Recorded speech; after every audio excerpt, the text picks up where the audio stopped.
अथवा जीव आत्मा किसी के बारे में थोड़ा बहुत विशेष ज्ञान होने से हम विशेषज्ञ भी हम भी हो सकते हैं परमात्मा। बस आपको एक छोटी सी बात बताऊं। एक गुरु जी के एक शिष्य थे। गुरु जी के बहुत सारे शिष्य रहे होंगे। तो एक दिन गुरु जी को अस्पताल में चिकित्सालय में प्रवेश होना पड़ा, जाना पड़ा। तो डॉक्टर ने कहा भाई हमें खून चाहिए, हमें आपको खून चढ़ाना है, मुझे किसी व्यक्ति का खून चाहिए। तो गुरु जी गए, उन्होंने अपने एक शिष्य को जगाया और कहा बेटा मुझे एक आवश्यकता है, मुझे खून चाहिए।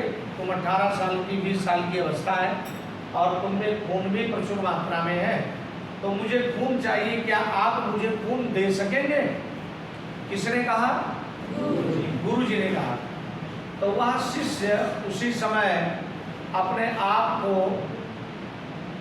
ऐसा नीच, ऐसा सर्व का अनुभव करने लगा।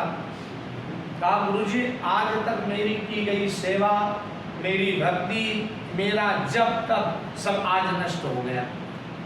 क्यों आज नष्ट हो गया? क्यों?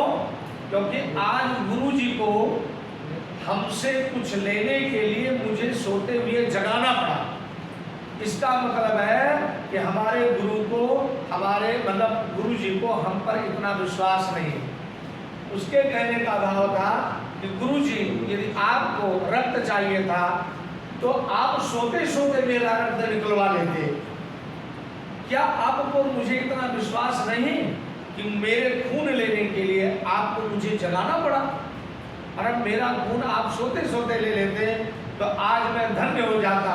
मुझे ये लगता कि मेरे गुरु मेरे पर विश्वास करते हैं। जगाने का मतलब हुआ कि मैं आप पर विश्वास नहीं करता हूँ, ऐसा आपके मन में विश्वास पैदा हो। मतलब गुरु और शिष्य का इतना गहरा संबंध, किसका? मन का, शरीर का नहीं, मन का और आत्मा का। तो जब गुरु को, अभी जितेंद्र जी ने बहुत अच्छी बात की, गुरु माने कोई व्यक्ति नहीं, गुरु एक तत्व है, लेकिन फिर भी आप गुरु के रूप में मुझे, जितेंद्र जी को या जो भी दिवाकर जी हैं, जो भी आपको अध्ययन करा रहे उनको गुरु, और हमने आपको दीक्षा दी, मंत्र दीक्षा दी, अष्टाक्षर मंत्र की दीक्षा दी। वह कौन से गुरु हुए?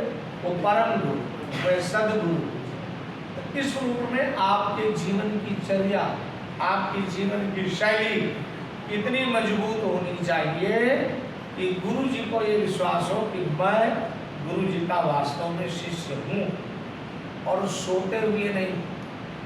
अगर स्वप्न में भी किसी विद्यार्थी के प्रति विकार आए तो समझना चाहिए कि नहीं, कहीं कोई न कोई कमी रही। इसलिए इतना भाव, इतनी श्रद्धा, इतना समर्पण, और इस बीच में गुरु के द्वारा कोई ताड़न, गुरु के द्वारा कोई दंड, गुरुदेव के द्वारा कोई किसी भी प्रकार की परीक्षा, परिश्रम, तो उसमें आपको इतने तैयार रहना चाहिए कि समझना कि भगवान की आज्ञा है। जैसे स्तुति और स्मृति, स्तुति स्मृति ममई आज्ञा, इतनी आज्ञा और इतना आपके पवित्र कर्म होने चाहिए कि गुरुदेव को आपके प्रति इतना विश्वास हो। अब आप सबको पता है कि मैं शिष्य नहीं बनाता, मैं शिष्य बनाता नहीं हो जाता। अगर मुझे शिष्य बनाना होता तो मुझे पता है शायद मेरे पास भी 5000 शिष्य होते प्रारंभ से लेकर के अभी। हम पहली बार ही नई कथा में गए थे, वहाँ पर लगभग 150 लोगों ने दीक्षा लेने के लिए एकदम तैयारी कर ली। तब मुझे संकोच लगता था, मैं दीक्षा कैसे, अभी भी संकोच है। अभी भी परसों किसी व्यक्ति ने, पंचकुला के व्यक्ति ने पूछा, यहाँ तक कि अपने अश्विनी जी है ना, ये जो जिन्होंने, वो भी दीक्षा लेने को तैयार है, यहाँ के अपने, वो भी तैयार हैं कि हमें दीक्षा दीजिए। लेकिन हम इस परंपरा में आते हैं। हम विद्यार्थियों को दीक्षा इसलिए देते हैं क्योंकि आप हमारे साथ रहते हैं, गुरुकुल में पढ़ते हैं, और क्योंकि यदि विद्यार्थी सत्कर्म करेगा तो उसका फल गुरु को प्राप्त होगा, यदि पाप कर्म करेगा तो उसका भी कहीं ना कहीं भाग गुरु को मिलेगा। तो प्रचार तो होना चाहिए संप्रदाय।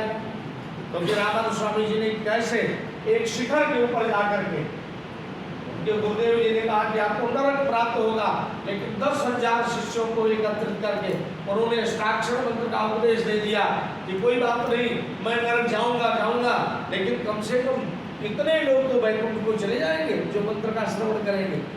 तो ऐसी निष्ठा मुझ में भी होनी चाहिए कि पाप मुझे लगेगा, लेकिन जिनको मंत्र दीक्षा प्राप्त होगी, लेकिन शायद मैं भी अपने आप में इतना परिपूर्ण नहीं हूँ।